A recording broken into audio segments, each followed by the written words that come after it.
Fala, jovens, tudo bem com vocês? Hoje, atendendo a pedidos, prova da Santa Casa 2020. A primeira questão fala sobre transplantes de útero de mãe para filha. E na letra A, a pergunta bem direta.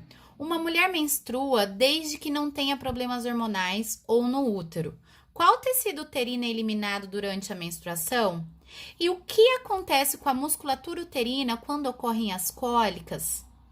Todo ciclo menstrual, a gente tem um revestimento da parede do endométrio para receber um embrião, caso haja fecundação. Quando a gente não está grávida, essa parede do endométrio descama, causando a menstruação. Então, o tecido uterino, literalmente, é o endométrio. As cólicas, elas acontecem por conta das contrações uterinas. A gente tem as contrações para eliminar o óvulo e depois as contrações para descamar o útero, fazendo então o ciclo menstrual. A questão B pergunta assim: cite o hormônio que estimula os ovários a amadurecer os óvulos.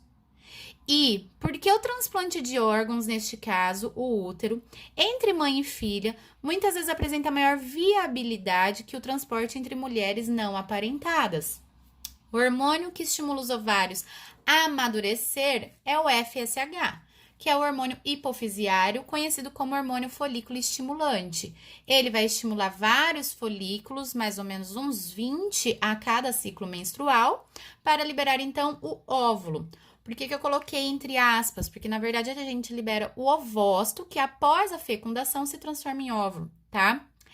E em relação ao fato de que esse transplante é mais viável quando é entre mãe e filha, é justamente porque a probabilidade de que ocorra rejeição do órgão transplantado é menor quando há relação de parentesco, né? Por causa da compatibilidade genética. Então, quanto maior o grau de parentesco, menor a chance de rejeição de órgãos. E assim a gente tem a questão número 1. Questão número 2 fala da molécula de DNA, que é feita por duas fitas complementares, que pode servir como molde para sintetizar RNA mensageiro, que será traduzido em proteínas. Ou seja, dogma central da biologia sempre aparece, né? E aí fala assim, uma fita, né, de DNA, ela se liga a outra como? Então, veja a primeira pergunta.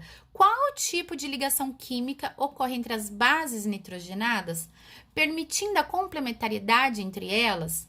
Lembrando-se que A sempre se liga com T e C sempre se liga com G.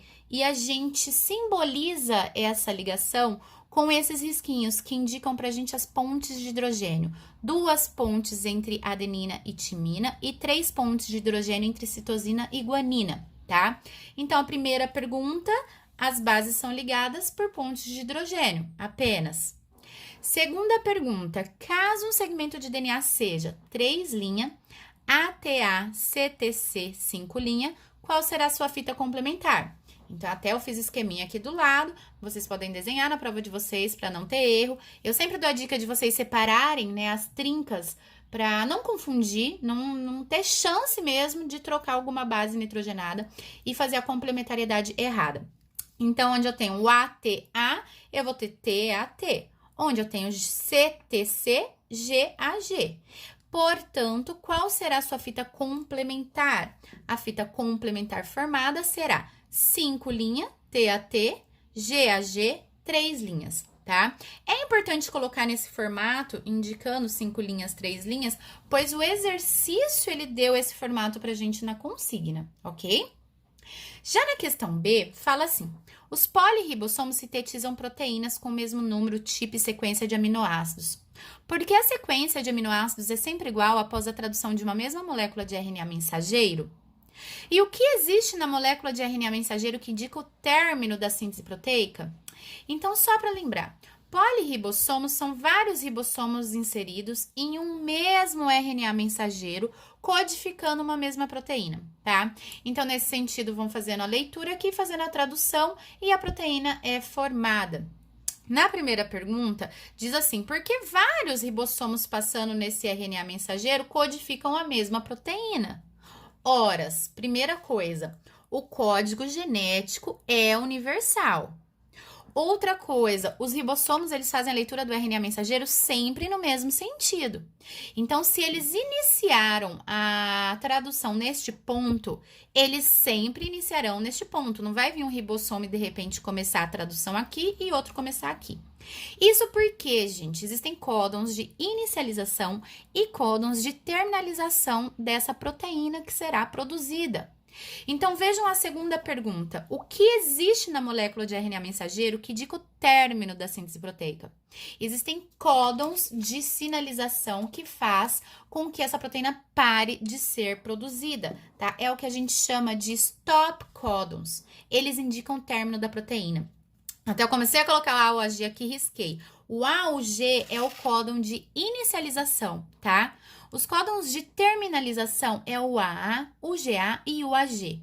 Então, é importante lembrar essas trincas, caso a gente tenha aí um exercício pedindo, cobrando da gente como agora, em forma de códons, ok? A questão 3 traz uma árvore filogenética e hipotética do grupo dos cordados. E na questão A, pede assim: dê um exemplo de animal pertencente ao grupo dos ciclostomados. E depois ele pergunta o que representa esses nós indicados pelos círculos nessa árvore, nesse esquema. Primeiro, eu fiz um esqueminha aqui pra gente lembrar da classificação dos cordados. Cordados são todos aqueles animais que possuem notocorda. Mas inicialmente surgiram os protocordados, que não desenvolveram ainda nem vértebras nem mandíbulas. Depois surgem os agnatos, que já possuem vértebras, mas ainda não possuem mandíbula, ou seja, a boca deles é circular, por isso que eles são conhecidos como ciclostomados.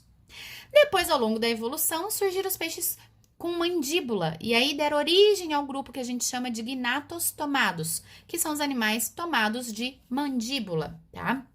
Nesse sentido, um exemplo de ciclostomado, que é conhecido também como agnato, é o peixe-bruxa ou a lampreia, tá? Aqui eu coloquei a lampreia.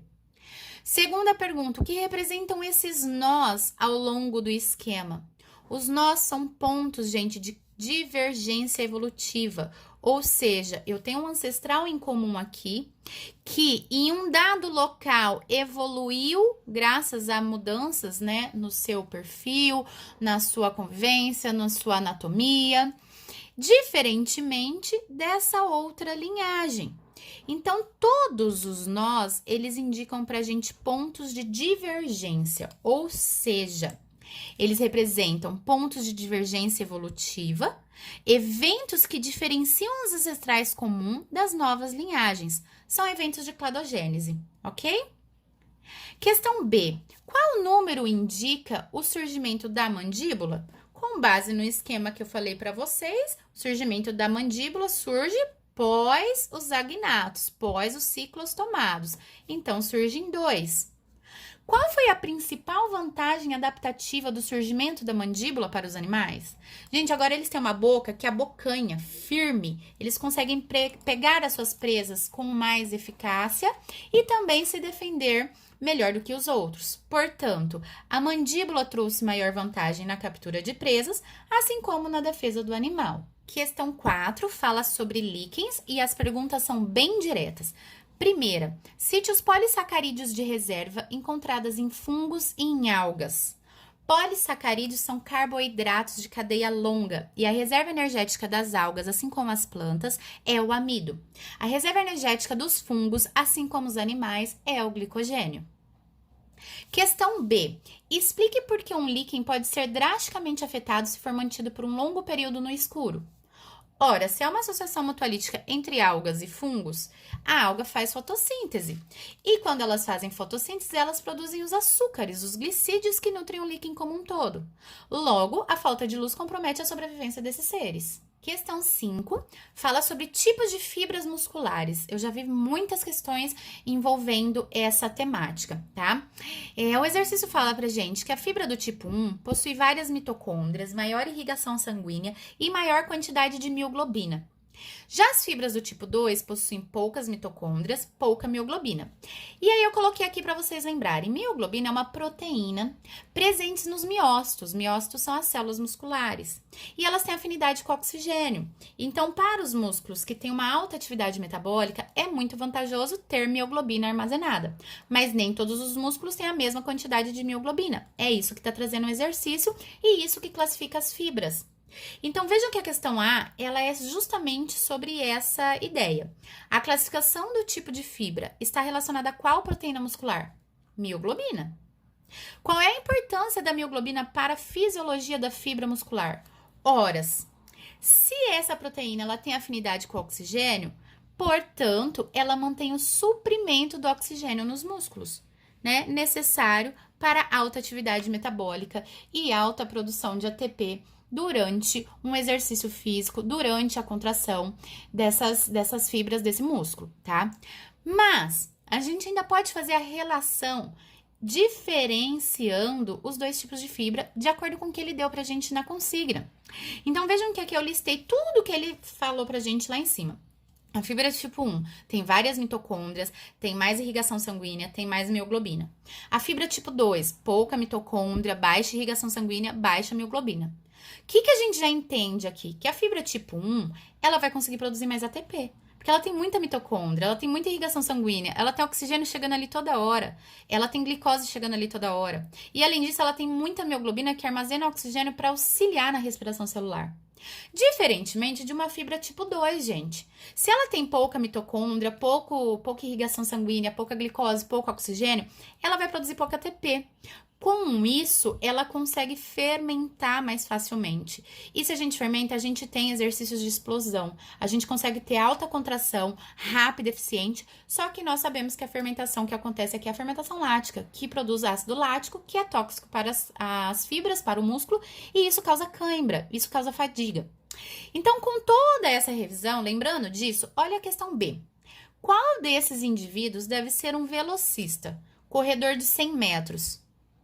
Primeiro, atleta 1, ele tem mais tipo 1. Mais tipo 1, ele produz muito ATP, mas ele não tem tanta explosão.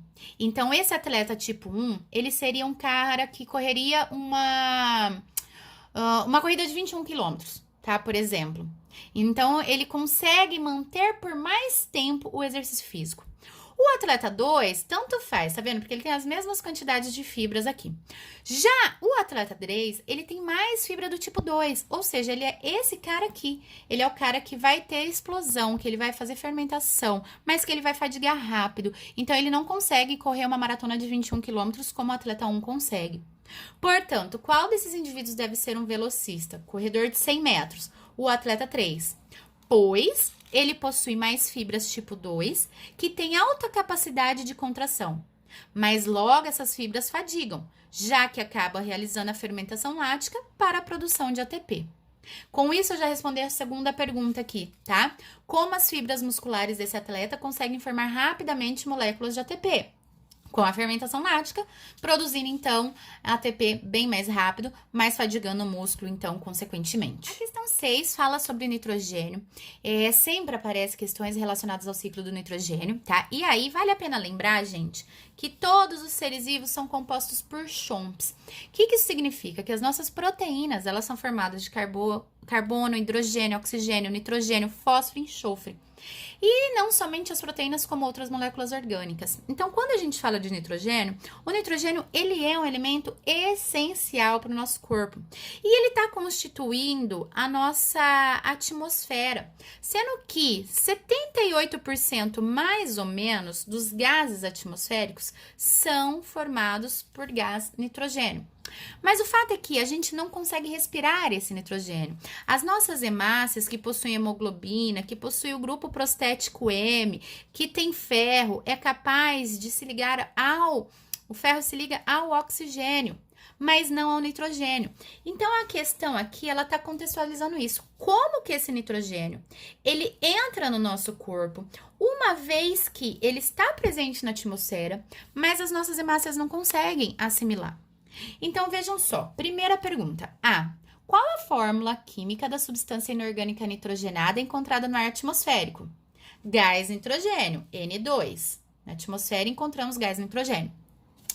Qual grupo de substâncias orgânicas que atua na hereditariedade contém nitrogênio? Falei para vocês que a gente tem nitrogênio nas proteínas e em outras moléculas orgânicas. Aqui ele quer saber qual molécula que atua na hereditariedade.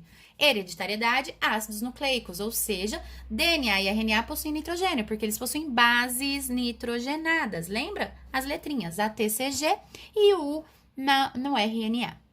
Segunda pergunta. Suponha que em uma cadeia alimentar em que o ser humano consuma soja, qual o número mínimo de seres vivos pelos quais o nitrogênio passou até chegar ao ser humano? Justifique sua resposta. Minha resposta, na verdade, ficou aqui em cima, mas eu comecei a escrever aqui embaixo. Então, vou ler para vocês o que eu coloquei. O nitrogênio não consegue ser assimilado diretamente pelas plantas. Estas necessitam de associações com bactérias que convertem o nitrogênio inorgânico em amônia, ou a ajuda de bactérias livres no solo que convertem amônia em nitritos e nitratos. Portanto, em uma cadeia alimentar, como citada no texto, o nitrogênio passou no mínimo por 10 seres vivos até chegar no homem, as bactérias e a soja e a planta, tá? Então, isso aqui é ciclo do nitrogênio que a gente estuda nos ciclos biogeoquímicos. Na ecologia, cai bastante, sempre aparece. Portanto, para que o nitrogênio entre no corpo do animal, o animal ele come uma planta. Mas para a planta assimilar, ela precisa dessas bactérias que vão então converter esse nitrogênio atmosférico em amônia, em nitritos, em nitratos, e aí sim ela consegue assimilar. 7, uma questão sobre genética, traz duas ideias aqui, ou seja, duas doenças com dois genes diferentes então. Primeiro, galactosemia, fala que é uma doença autossômica monogênica e que ela causa uma deficiência nas enzimas que metabolizam a galactose. E fala da fenilcetonúria, que também é uma doença autossômica monogênica e que ela acumula aminoácido fenilalanina no corpo das crianças e das pessoas que contêm essa condição. Sabe-se que os genes que determinam as referidas doenças segregam-se independentemente durante a meiose. Letra A. A galactosemia e a fenilcetonúria podem ser detectadas no teste do pezinho, que é realizado logo após o nascimento de um bebê. Qual material biológico é coletado para se realizar o teste do pezinho? Sangue. Em qual alimento de origem animal é encontrada a galactose? Leite. Então, aqui eu coloquei a resposta, tá? Sangue. E a galactose é encontrada no leite. Porque, só para lembrar vocês, que a galactose ela é um monossacarídeo formador da lactose. Ou seja, quando eu junto uma galactose e uma glicose, eu formo a lactose, tá? Então, letra A tá respondida. Agora, veja a letra B. No heredograma, a mulher destacada, ela apresenta as duas doenças. Qual o genótipo dessa mulher referente às duas doenças? E depois ele quer saber qual a probabilidade desse irmão ser portador dos alelos responsáveis pela doença. Então, vamos lá, gente. Eu separei aqui por quê? Eu sempre dou essa dica. Quando vocês olharem um heredograma, vocês vão procurar isso aqui. Pais iguais com filhos diferentes. Isso aqui já é a primeira dica. O exercício já deu isso aqui pra gente, já dá a resposta. Como é que pais iguais, eles têm filhos diferentes? Somente quando eles são heterozigotos. E no caso aqui, ele deu esse heredograma para ambas as doenças. Então, lembre-se que nós estamos falando de dois genes diferentes. E é por isso que eu coloquei o gene A e o gene B. E, portanto, essa mulher, ela é Azinho, Azinho, Bezinho, Bazinho, Bezinho, Bezinho para as duas características, para as duas doenças, tá? Os pais são duplo heterozigotos. Quando a gente faz o cruzamento de um duplo heterozigoto, eu posso dividir em dois quadros de Pinê separados. Eu cruzo somente o gene A do pai com o gene A da mãe e o gene B do pai com o gene B da mãe. Neste sentido, nós temos aqui um quadro básico, né, que é de cruzamento entre heterozigotos. Mas, gente, o detalhe é o seguinte, eu quero saber qual a chance do irmão ser portador. O que significa ser portador mesmo? Ele ser Azão, Azinho e Bezão, Bezinho. Sendo assim, eu tenho certeza que ele não é recessivo, porque ele não está rachurado. Ele é igual aos pais, ou seja, ele tem características dominantes. Agora, eu quero saber se ele é duplo homozigoto dominante ou duplo heterozigoto. Essa é a questão. Mas eu tenho certeza que ele não é nem azinho, azinho, nem bezinho, bezinho. E é por isso que a gente elimina isso aqui na hora de contar a probabilidade. Ou seja, é mais ou menos como a gente faz com os genes letais tá? Então, aqui, nesse quadro de cima, eu tenho 2/3 de chance dele ser portador do gene Azinho, causador de uma das doenças. E no quadro de baixo, eu tenho 2/3 de chance dele ser portador do gene Bzinho, causador da outra doença. Quando eu multiplico 2/3 vezes 2/3, eu tenho a probabilidade desse irmão, então, num total de 4/9, para a possibilidade dele ter as duas condições hereditárias, tá? Portanto, só para ficar claro aqui, a probabilidade do irmão ser portador dos dois alelos que condicionam essas duas condições é 4/9. E para finalizar, a questão 8 fala sobre dominância apical, traz pra gente 3 árvores, indicando aqui os galhos, tá vendo? Ou seja, o crescimento lateral. E quando a gente fala em crescimento longitudinal, a gente tá falando no crescimento da árvore como um todo. Mas o fato é que, só pra gente lembrar, quando eu falar em gema apical, eu tô falando de gema do ápice, que faz esse crescimento, então, longitudinal. Quando eu falar em gemas laterais, eu falo no crescimento dos galhos para os lados, tá? Então, vejam só. A letra A pergunta assim: qual das figuras melhor representa a forma da copa determinada pelo fenômeno da dominância apical? Cite o principal hormônio envolvido nesse fenômeno. Quando a gente fala em dominância apical, nós estamos falando em uma dominância para crescimento, então, longitudinal, no qual o principal hormônio responsável por esse efeito é o AIA. O AIA é um tipo de auxina, o nome dele é ácido indolilacético, mas a gente nem chama ele assim, chama ele de auxina, tá?